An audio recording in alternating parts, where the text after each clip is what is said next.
Some people know what they meant to do, some are still wandering in search for their true passions. Sometimes people think they know, and then they realize they don't. And it doesn't matter if you're young or old. Ever heard of a midlife crisis? I always thought I knew what I wanted, but then I switched career 3 times, and I ended up doing what I hated most as a child. Since I was 6 years old, I always dreamt of being an animation artist. My parents and my teacher would find my drawing everywhere, on the wall of my bedrooms, on my school books, on my homeworks. Around 12, I started going to animation drawing classes. I absolutely loved it. Around 14, I was able to do a short 2D animations. I absolutely loved it. I worked for a local studio there. And then I went to RMIT in design. At first, my family didn't want me to study there.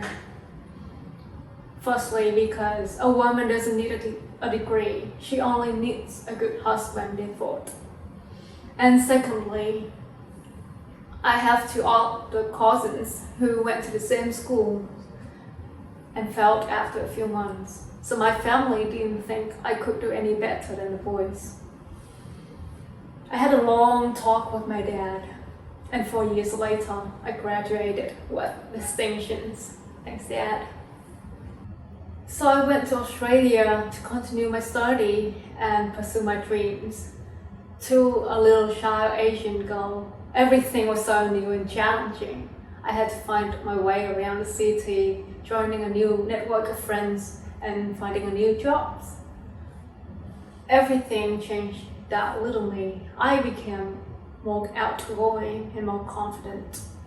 I was working as a designer for a lovely company in Melbourne City. Everything was great until one day I was offered a scholarship. I was supposed to grab the opportunity with both hands, but somehow I wasn't thrilled. It was my childhood dreams I've been working so hard for. On those nights, working until 2-3 a.m. to get those little details right. But I lost it. My passion for animation was gone somewhere along the way. I didn't know what I wanted to do at that time, but one thing I know for sure, I didn't want to be an animation artist for the rest of my life. So as uncertain as I was, I decided to seek for a new passion, to go on a new adventure. I left Melbourne and moved to London. Together with a few friends, we developed this idea of creating a travel agency. Quite different, I know. I guess dreams can go in all directions. If you feel it, why say no? We represented British schools and helped bringing Vietnamese students to study in the UK. It was fun, life was good. That year, during a police raid at a small drug house in London, there was an undocumented Vietnamese woman who was working there illegally. She was so scared and had a heart attack and passed away. We had nothing to do with the woman or the incident, of course, but we were quite well known locally, so the family contacted us and asked us to help bringing her remaining home to Vietnam. The flight from London to Hanoi was so much longer. I remember sitting on a plane for a whole 11 hours, listening to the sounds of the air drifting away, looking at that overhead compartment where my luggage was stored with someone ashes inside. I kept wondering why she had to flee Vietnam, to live in fear in a country where she did not even speak the language. It was about Christmas time. I decided to go to Saigon to visit my parents after Hanoi. I was walking near a church and I saw a little kid selling a bunch of keychains. I bought a few and gave them to my friends. Later on, I found out none of my friends used them, and neither did I. I realized it was because of the design. I only bought those keychains for charity, and I didn't really appreciate the value of them, regardless those people hard work.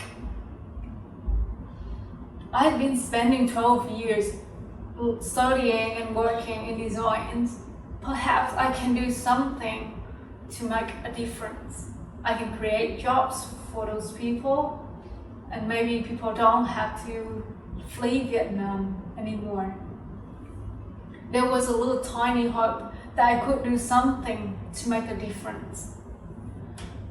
So I set it as my mission to empower women and create jobs for disadvantaged people, like elders who don't have family to support, and people with impaired visions, or ones who suffer the consequences of the long past war. So once again, I packed my bag and left the life I built for myself in London and came back to Vietnam. No products, no customer. I started everything from scratch. We started with a small group of 4, making little prototypes and sent to customers around the world. We made vases, keychains, plus toys, fabric dolls. Well, little did I know I would have suffered a reverse culture shock. It took me 2 years to familiarize myself again with all the heat, the family culture, and the legendary red tape of Vietnam. Everything was difficult. I was so stressed out, and people thought I was crazy for giving up on my life in London and came back to Vietnam with such an idea. After a few successes, I was proud and a little arrogant. I was very quick-tempered and a dictator boss. One time, I lost control and fired a senior staff member in front of everyone. That was the last straw to many of my team.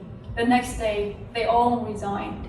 One by one, they left the company, or rather, left me. I had to shut down the business after 2 years. I was devastated. I didn't know what I did wrong. I wanted to run away, to go back to England, to Australia. I dropped into depression. I couldn't shake the shame. Why did they leave me? What did I do wrong? Why did I even go back to Vietnam? And then I realized why I came back to Vietnam. I have given myself a mission. I failed, but I wasn't done. For all I know, I'm still very fortunate. I still have a loving family and very supportive friends.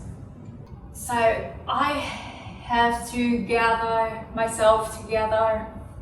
I had to change to be better and start again. And guess what? That was only the beginning of all the challenges we had to face every day, like copycat, out of idea, out of money, and now COVID-19. Bodygraph team, if you're watching this, I would like to say thank you for standing by my side all those years.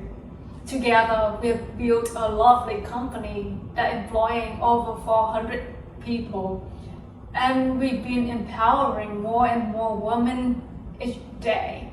I'm very proud of you. Our products have made it to over 20 countries in the world. How amazing is that? Looking back, failure aren't all bad. It taught me to be humble. It showed me what I'm capable of, and it made me appreciate what I'm having. It is through struggle that we reinvent ourselves, learn and evolve stronger and better. A few friends asked me how I could be so brave to start again and again to follow the whims of my heart. Looking at them, the mother, the heroes of their children, I would never dare say I am. It is her mother too, who gave up on her dream career to stay at home and battling illness with her young children. It is him who works days and nights to provide for his daughters, to give them a better education, a better start in life, things that he never had. Hopefully, we can all find the same bravery when things go south and we didn't have a choice but to push forward. However, it wasn't that hard for me. I only do things that I enjoy. If I fail, I start again. I make mistakes and I learned. In the end, I have enjoyed every bit of it. I have enjoyed the whole journey. I know we are all afraid of uncertainty, but what's the fun of reading a book when we already know how it ends? So RMIT students and alumni, are you ready to take on new challenges?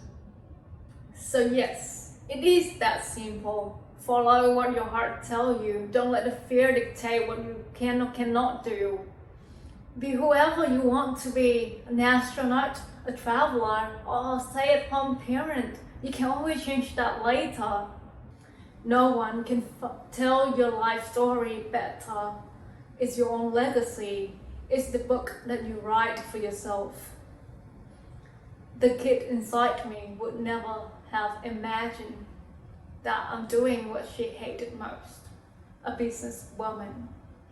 Thank you everyone, you've been amazing.